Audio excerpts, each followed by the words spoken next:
Hi everyone, welcome to another Belly Strong video. Today I have a quick one talking about diastasis recti and what can you do when it doesn't seem to be healing. Now if you've been here for a while, you know that we already have a diastasis recti repair series which takes you through level 1 to level 5, looking at helping to return that abdominal separation to normal. But sometimes you've tried all of the ab exercises, but you're still struggling with this persistent width or depth of abdominal separation. There are three things that I like to look at for persistent diastasis recti. The first of which is rib angle. Your rib angle is the angle between the borders of the rib cage here. During pregnancy, this will widen to accommodate a growing belly. It won't always come back to normal. A wide rib cage is really relevant when we look at the abdominals because some of our abdominal muscles, the obliques, insert onto these ribs and they help bring the ribs down to connect these ab muscles and bring the abs together. If that rib cage stays wide, we don't get as much activation or pulling down of those obliques, and we can keep slight tension on that diastasis, which keeps it wide, basically. A wide rib cage is usually associated with increased upper abdominal separation, so anything above the belly button. If you're still struggling with separation here, I definitely have a look at your rib cage angle. The other thing to look at is breathing.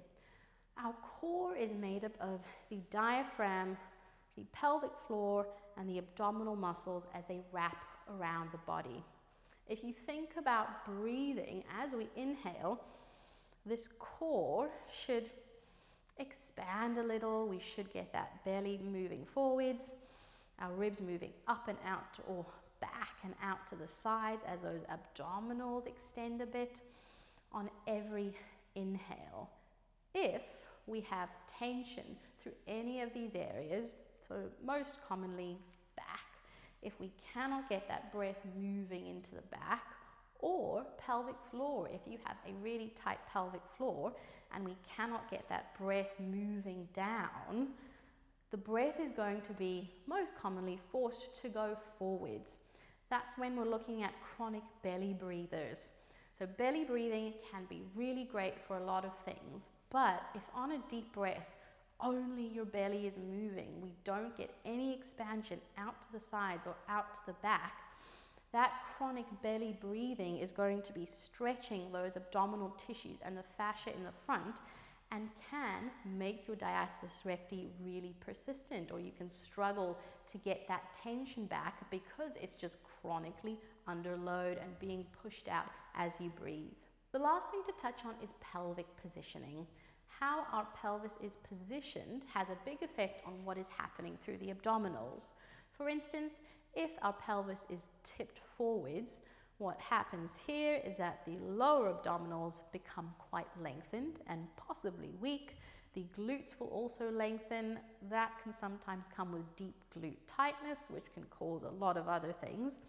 But if those lower abs are a bit stretched and weak, they're not going to provide that tension that we need to bring that separation back together. So to address that pelvic positioning, sometimes we need to look at lower ab strength, we need to look at glute tightness as well as glute strength, tightness in the back, breathing, which we just touched on before, and coordination between all of these areas to help improve that pelvic positioning, which may be the last thing you need to get those abs back together. Sometimes, despite what you try, for some women, there's only so much improvement we can get.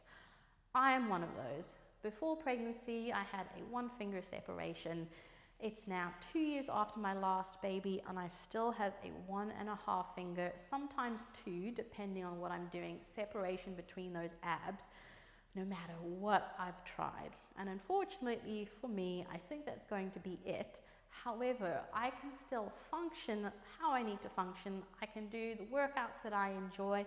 I'm not experiencing any pain or functional issues from this continued separation.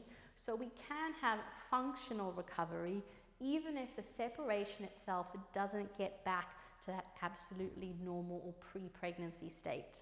Now, this can be a lot to deal with yourself. If you're still struggling with a persistent abdominal separation, I really recommend seeing or consulting a pelvic physiotherapist. It's really easy to book an appointment face-to-face or virtual on the Belly Strong website. You can also send me a message on Instagram if you have any other questions. Subscribe to the channel, hit the notification bell. I will have more for you soon.